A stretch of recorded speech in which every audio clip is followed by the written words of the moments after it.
Alpine qui fait un peu grise mine quand même. Un hiver qui a été très très très compliqué. On va pouvoir vous raconter quelques petites coulisses et quelques petites choses en tout cas qu'on a appris dans la préparation de cette preview. Vous nous appelez toujours sur le Discord de First Team pour réagir en direct, nous donner votre avis, votre lecture des choses.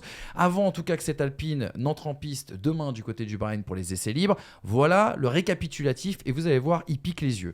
Une voiture déjà renouvelée à 99%. On a tout jeté à la poubelle de l'année dernière. On a gardé uniquement le volant. On est même reparti, nous a-t-on dit, du côté de chez Alpine sur les bases du concept 2022. Des problèmes de délai. C'est pour ça que cette voiture devait être présentée du côté de Silverstone et que finalement, à la hâte, elle a été montée à la dernière minute et présentée du côté de Enstone. Ça a été un bazar et un capharnaüm pas possible du côté de chez Alpine, mais ils ont réussi à nous la présenter. Et puis, les terribles prédictions de Automotor und Sport.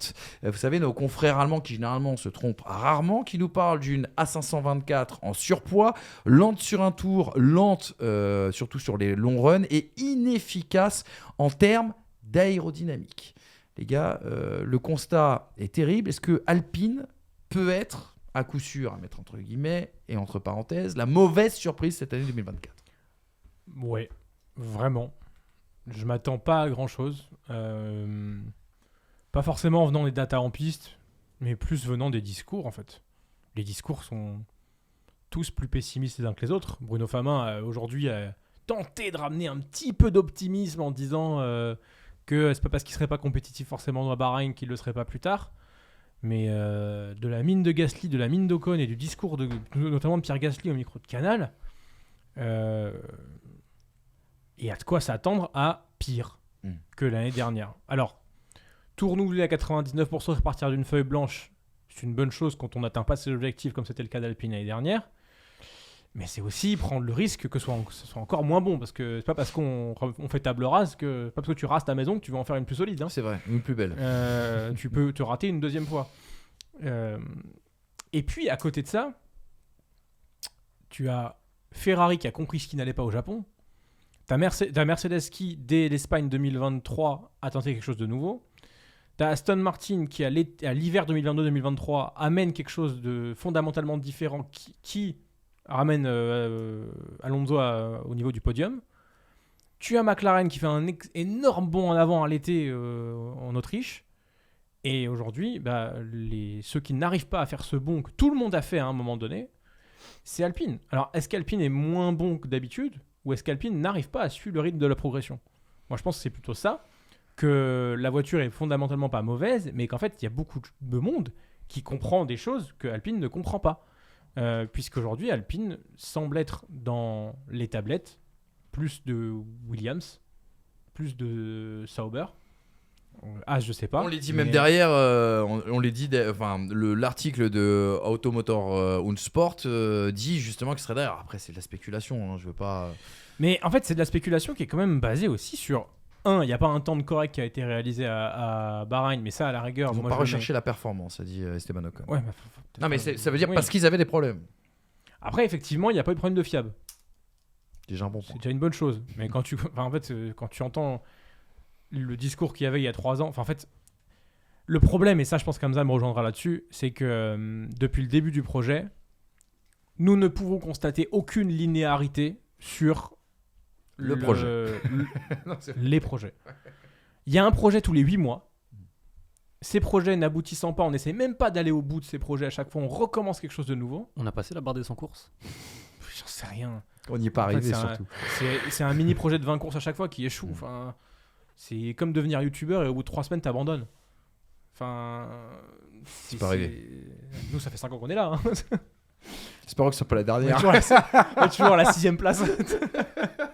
Mais ouais, je sais pas. Je trouve que le manque de linéarité dans le projet, le fait que les têtes bougent tout le temps, qu'on nous annonce un renouvellement, que c'est une nouvelle phase à chaque fois.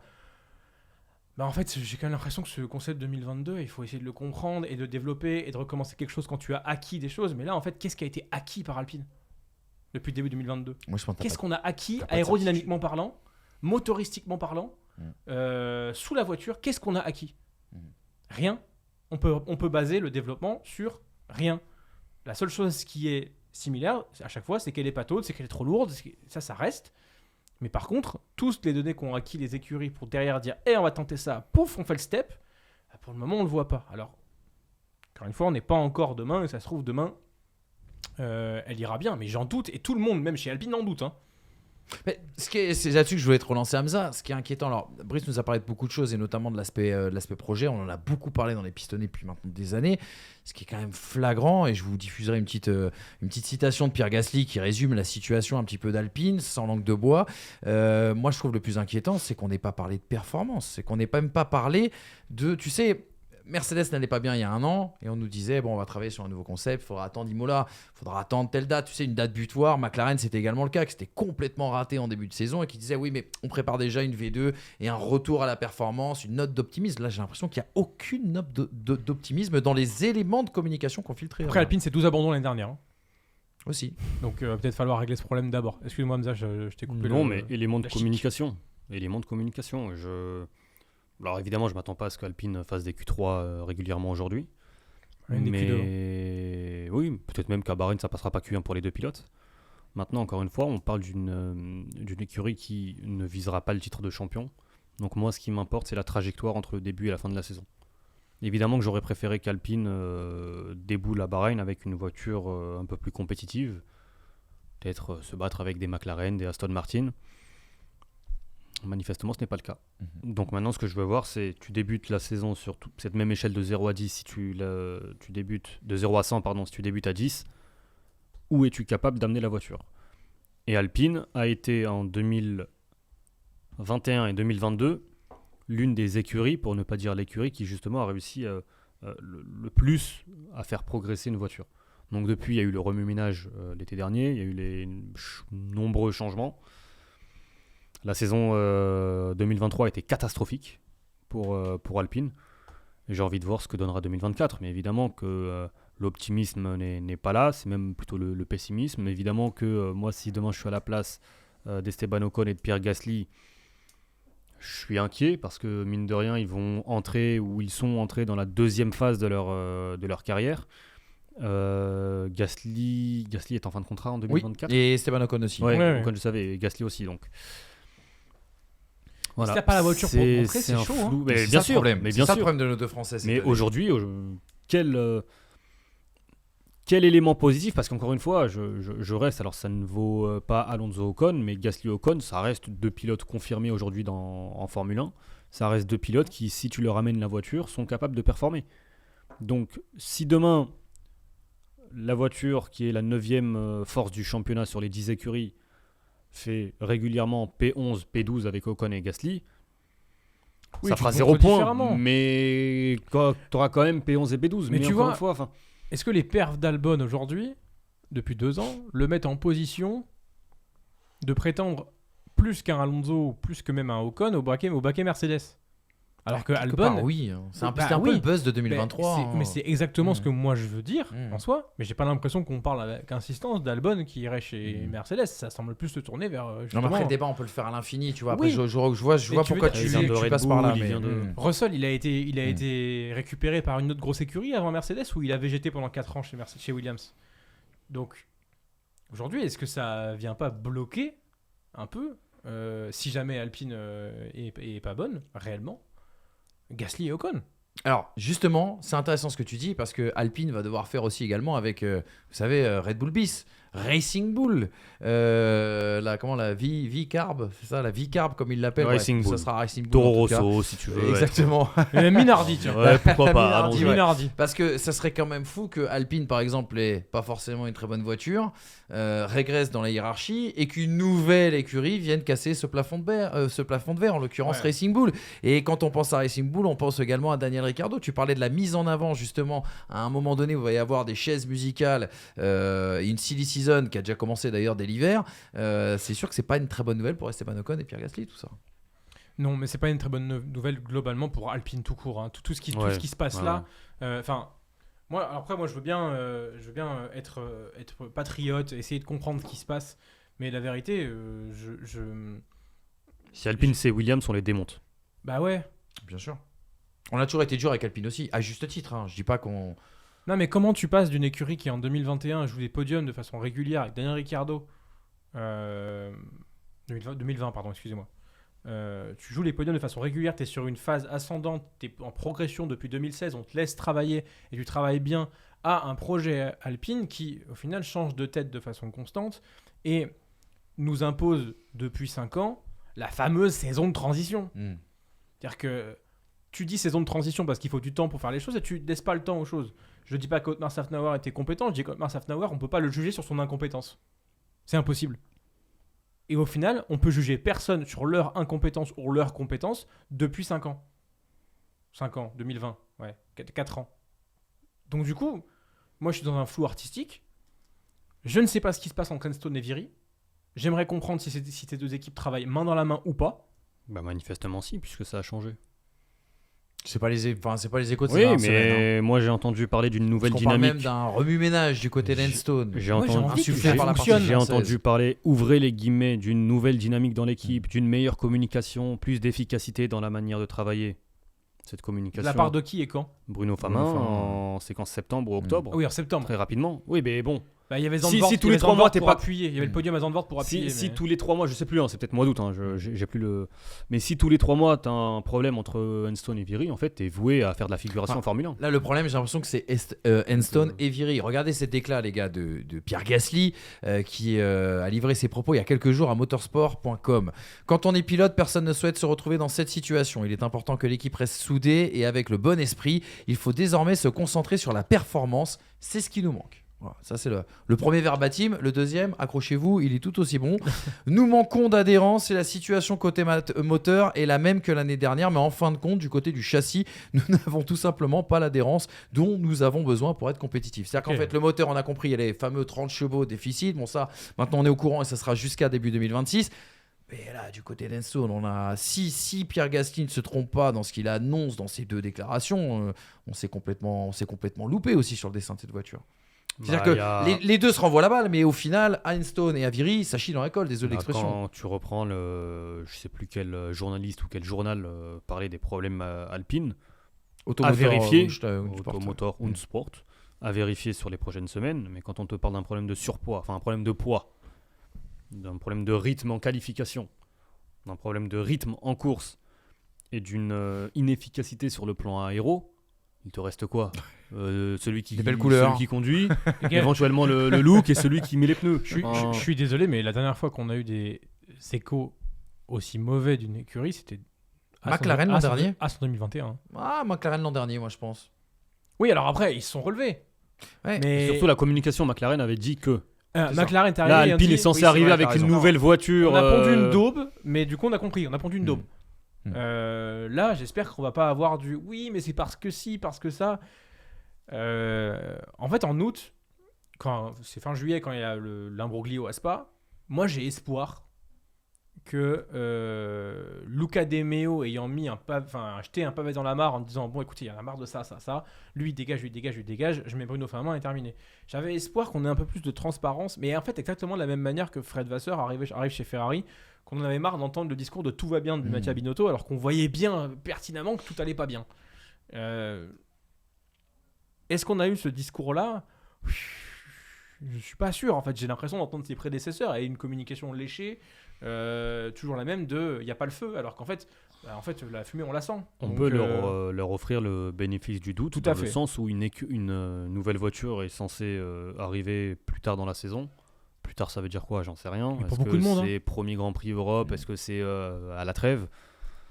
La trêve, ça ferait quand même beaucoup. Ce que Julien Febro disait, c'est que tout ce qui a été détecté aux essais hivernaux de Bahreïn, les nouvelles pièces, à partir des constats qui auront été faits sur la piste aux essais privés, n'arriveront que, je crois, à Imola, si je dis pas de bêtises. Ça fait loin, en fait, quand dès même. que tu comprends quelque chose, ce qu'il faut changer, oui, tu as besoin de ce mois et demi là pour que ça. Mais si ça change arrive dans le positif, tant mieux. On en revient à ce que je disais tout à Bien l'heure. sûr. Alpine a toujours été l'une des écuries qui justement réussissait le plus à progresser au niveau, peut-être pas de la hiérarchie, mais de l'écart entre le rythme que tu avais en début de saison et celui que tu as à la fin de la saison.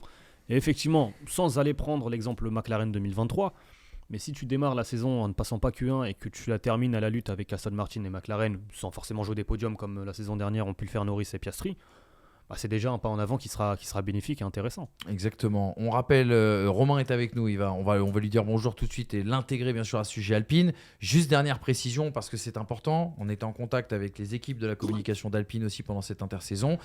Le mot d'ordre, ça a été il faut rien attendre du début de saison. Voilà. Ça rejoint ce que tu dis. Il n'y a pas de promesse comme ça avait été le cas en 2023 quand on avait été à Londres. On nous promettait de casser le plafond de verre et derrière on avait été très déçus. Là on nous a dit n'attendez rien de ce début de saison. Tant qu'on cherche à régler les problèmes, moi ça me va. Si on ferme les yeux sur les problèmes et si on ferme les yeux sur les choses qui gangrènent Alpine, là ça ne me va pas.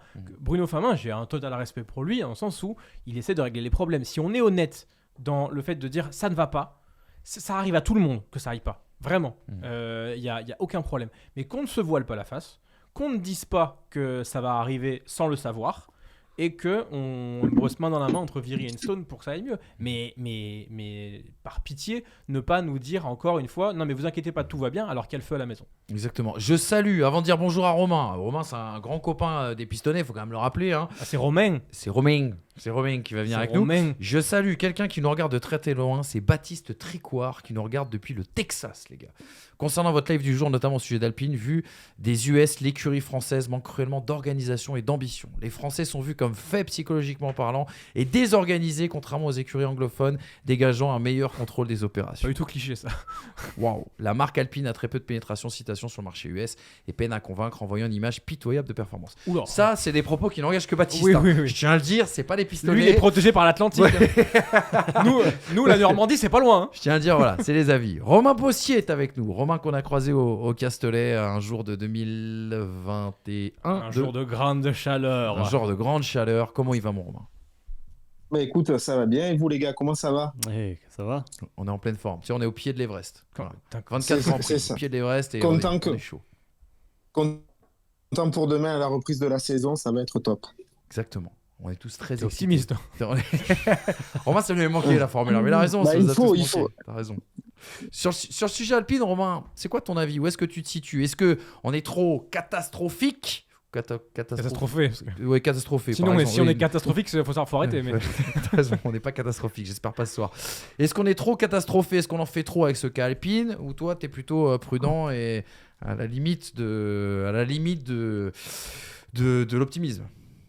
Difficile. Alors non, moi je suis pas inquiet, je suis très très inquiet parce que quand on voit les essais, comment ils se sont passés, quand on voit le body language des pilotes, quand on voit tout ce qui se dit dans la presse, enfin, c'est pas normal qu'encore une fois une écurie comme Alpine, qui à l'époque nous parlait d'un projet à 100 courses, qu'on soit toujours dans des saisons de transition, dans des remaniements au niveau de l'équipe, enfin, c'est toujours la même chose et on a l'impression qu'ils vont pas voir le bout du tunnel, quoi.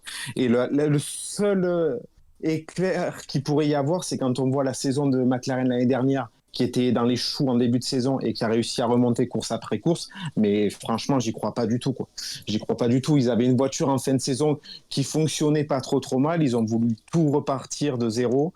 Et je pense pas que ce soit une très très bonne idée. Et puis là, le seul truc qu'ils peuvent faire, c'est se focaliser sur 2026. Je vois que ça, parce que là, c'est pitoyable ce qui se passe chez Alpine, quoi. Et encore une fois, je vais rajouter juste un truc. Quand on voit le design de la voiture et surtout la déco, qu'elle est toute noire carbone, ça montre bien qu'il y a vraiment les soucis de poids comme on parlait, comme vous parliez précédemment. C'est comme nous quand on met un t-shirt noir en été. Hein. Il faut cacher, voilà, cacher l'embonpoint, quoi, tu vois. Faut cacher les... Pourtant, ça te rend pas plus vite sur le champ de bataille. Hein. Non, surtout sur un 100 mètres, je te confirme. Si tu dois l'enlever le t-shirt à la fin, tu dévoiles ton jeu au qualif. Il y a François Blossier qui nous dit, à titre d'info, Julien Febvre vient d'annoncer depuis Bahreïn que des mecs se sont fait virer chez Alpine suite au désastre des essais. Prochaine évolution, Japon, puis Miami. Japon ? Non mais Japon, pardon. Parce que Japon, c'est en début de saison cette année. Révise ton calendrier, mais comme Zaramani.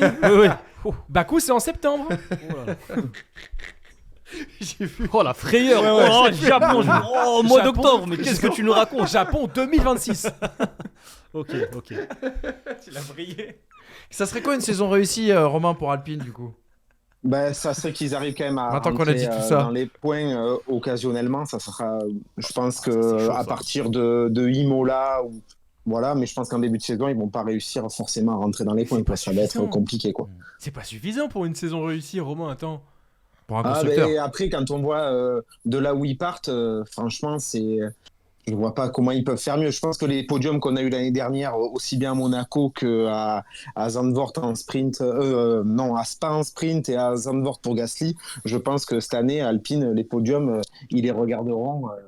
Facteur de pilote. leur garage, Voilà, on dit souvent pas du tout un Monaco, facteur pilote. Gasly et Ocon, bien sûr, même Zandvoort sous la pluie, on rappelle dans des conditions qui avaient été assez particulières et notamment avec une stratégie qui avait été bien exécutée par Alpine.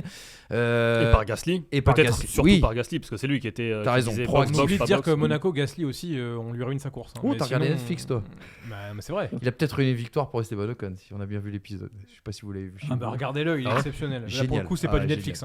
Ouais. Là, je te conseille vraiment... Hamza, ça va te plaire. Je peux encore regarder la Attends, saison. il y a une phase où on explique à Pierre Gasly, Gasly il est en une espèce de soirée le samedi soir et il dit l'équipe m'a parlé d'une stratégie pour demain et il se met à sourire.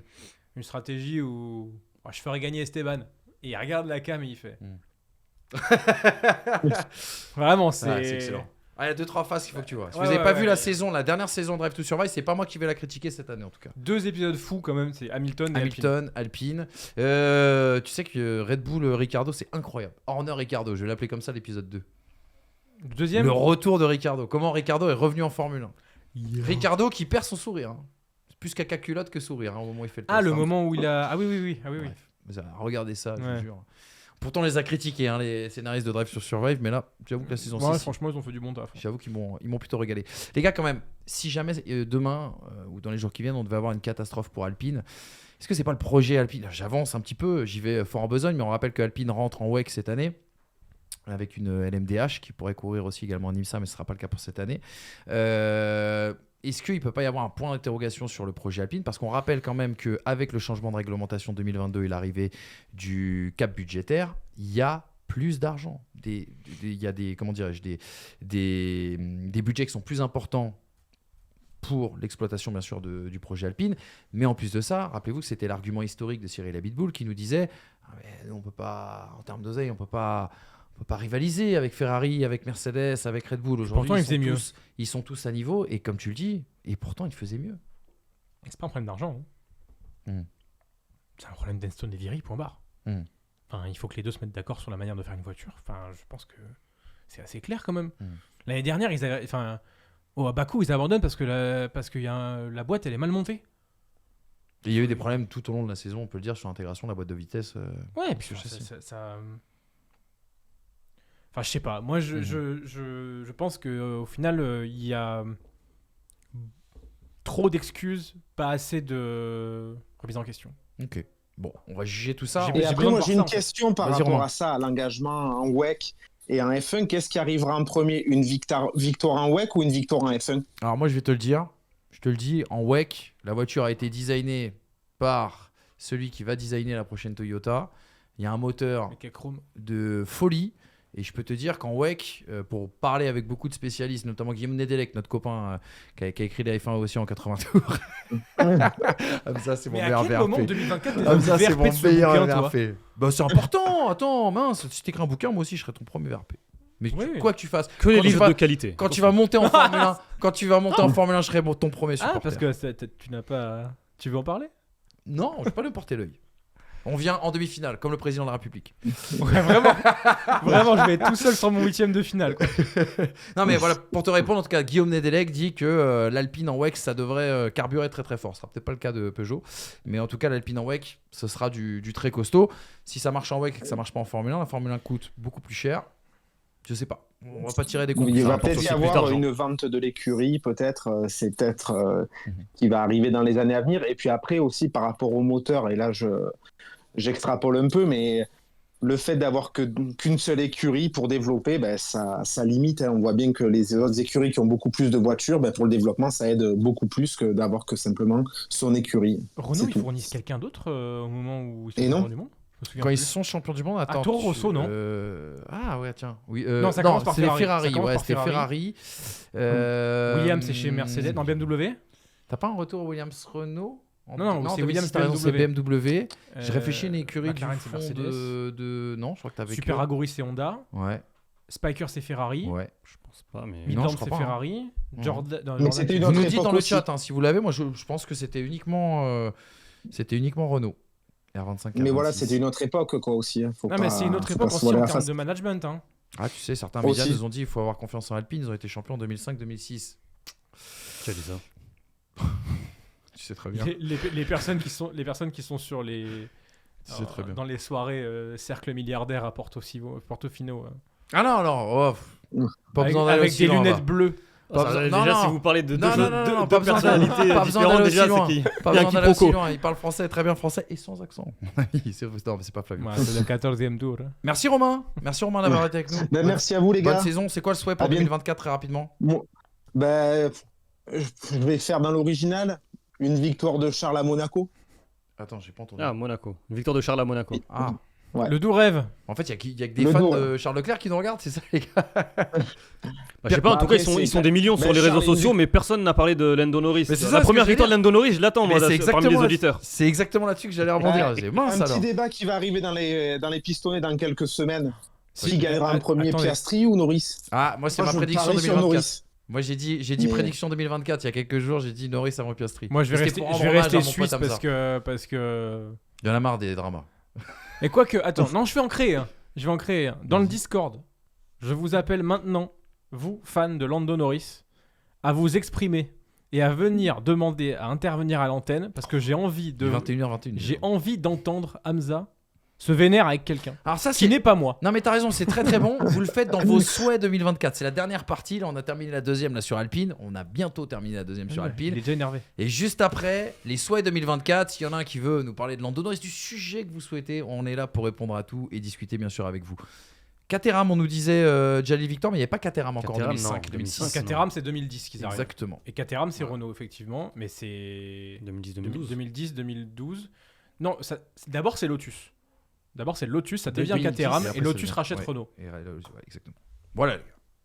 Merci mon Romain, à très vite sur les circuits. Merci j'espère. les gars. soirée. À bientôt. Oui, On se Ciao. proche des pistes, Ciao. caliente, dans la chaleur. Ça, j'ai envie de passer un été près des pistes comme il nous est arrivé il n'y a pas si longtemps. Je crois qu'on a un autre auditeur, mon Tom, juste pour terminer sur Brooklyn. Oui, pardon, excuse-moi, Jonathan, Jo Baudouin. On le voit souvent, Jo Baudouin, il donne beaucoup de force au pisto. Comment ça va, Jo? Toujours les stories. Toujours la story. Ouais, ça va bien. Et vous, chers Ouais. amis pistonnés, en Ça ce va, ça début va. d'année? Nous, Jo, Ça tout va va. bien. Quand on t'a au téléphone, tout va bien. On est super content, on est ravis en tout cas. Oh, bah, Et en plus, quand on parle d'Alpine avec toi, c'est encore mieux. Ton avis fort sur Alpine, ton avis tranché sur Alpine. Qu'est-ce que tu as envie de nous dire sur Alpine et Ah l'écurie bah, française? Les Français aussi, hein, les pilotes, on peut en en parler. fait, mais en fait, là, pour cette histoire 100% française, j'ai envie de dire, je suis soit en mode oui, en mode je m'attends à rien, mais je suis quand même déçu. Ou soit je me dis, est-ce que j'appelle SOS suicide, tu vois? Donc, Non, ne va pas jusque-là, appelle-nous parce que avant. ouais, non mais n'empêche, c'est vrai que quand je lis et quand j'ai vu les essais, quand j'ai regardé aussi la présentation au début du mois, déjà je me disais en voyant la voiture à Enstone, je me dis ça risque d'être compliqué et les essais plus les réactions de Gasly et Ocon qui sont sur la même longueur d'onde nous donnent pas vraiment, nous disent combien on va manger notre pain noir une année de plus. Et ça va être dur à digérer, mais maintenant, parce que notamment en pensant aux commentaires de Gasly que tu as évoqué plus tôt, c'est que pour moi la pression elle va être pour beaucoup du côté d'Enstone. Parce qu'on sait que Viry-Châtillon c'est verrouillé, moteur gelé, déficit de 20 à 30 chevaux. Et que en gros, messieurs les Anglais, démerdez-vous. Et c'est là je me demande que le stage de commando qu'avait annoncé Demeo en septembre, est-ce qu'il a eu lieu et est-ce que ça a donné une synergie franco-anglaise? Il y a clairement un team building à faire, ouais. Un Laser Quest. On peut Il y, l'organiser. hein. a clairement un petit séminaire escape game à faire. J'ai les adresses s'ils veulent. Je peux Avec les à chaque fois un mec d'Enstone, un mec de Viry Ouais, ensemble. tu sais. Je pense qu'on a des adresses à fournir pour l'écurie alpine, ce sera pas plus mal. Tu sais, ils font un laser game, mais Enstone versus Viry, ils se tirent dessus. Le truc à la fin, ça les rend plus 10 énervés. morts, drame, tu sais, genre Non, mais catastrophe. ce qui est fou, c'est que là, on est sur le ton de la rigolade, C'est mais on se catastrophe. permettrait pas ce genre de boutade. déviance, oui, de boutade. Déviance. On y va sur les termes. Sur d'autres écuries ou sur la plupart des écuries. La situation, elle est vraiment compliquée. Moi, encore une fois, j'attends de voir sportivement ce que donnera ce début de saison. les premières évolutions à partir du Japon, donc. Mais, en octobre. Mais oui, on n'est pas moi en tout cas, je suis pas forcément optimiste. Exactement, on a un petit commentaire aussi également sur le chat. C'est. Oh, attends, excuse-moi. Excuse-moi, ça y est. Rome. Alors, putain, il a un nom. Rome M50V3R50U13D. On t'a demandé ton nom d'utilisateur, pas ton mot de passe. T'as inversé les deux, mon gars. C'est exactement ça.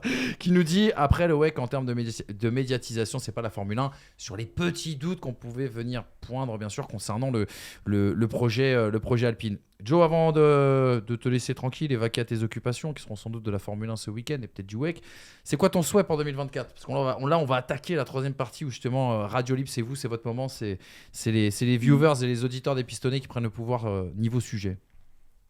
Alors, j'ai un petit souhait. Moi, j'aimerais bien voir quand même Piastri gagner avant Norris.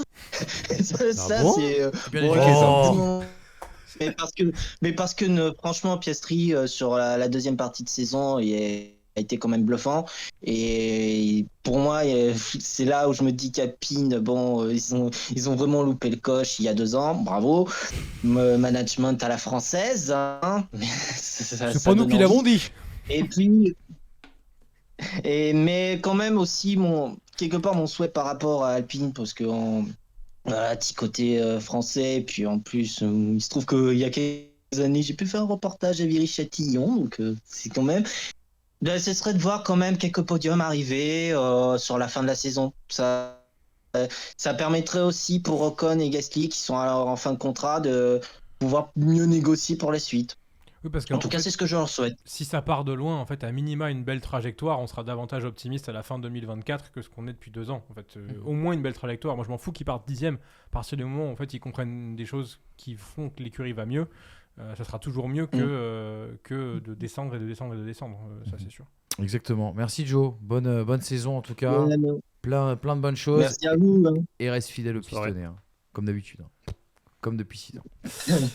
Mais Hamza nous a fait une bonne soirée, mon gars. Il a fait une soirée. Tu sais que je me rends compte quand même que la secte des ramanistes sont quand même de plus en plus nombreux. Quand j'ai entendu le bilan de Joe, j'ai retrouvé tous les mantras du gourou Hamza Ramani. Mais il organise des sessions à Puteaux tous les samedis soirs où les gens le rejoignent pour entendre des phrases un peu démago, genre juste Norris, chèvre. Alors déjà, je me permettrais pas. Déjà, premièrement, je me permettrais pas. Deuxièmement, c'est peut-être tout simplement des gens un peu plus éclairés que vous deux, et notamment toi, Brice Germain. Ça m'avait manqué. Vous voyez ces petites ambiances comme ça. Le petit piment. Vous nous dites bien sûr dans les commentaires de cette vidéo, est-ce qu'Alpine vous êtes inquiet ? Est-ce qu'on en fait trop avec Alpine ? Est-ce qu'il faut leur laisser le temps ? Est-ce qu'ils peuvent nous surprendre d'ici la fin de saison dans le bon sens du terme ? Et nous, on continuera le débat tout au long de cette saison 2024 parce que vous le savez, on reste attaché à nos Français, on reste attaché à Alpine et puis on l'a dit, la Silly Season s'annonce démente et complètement folle.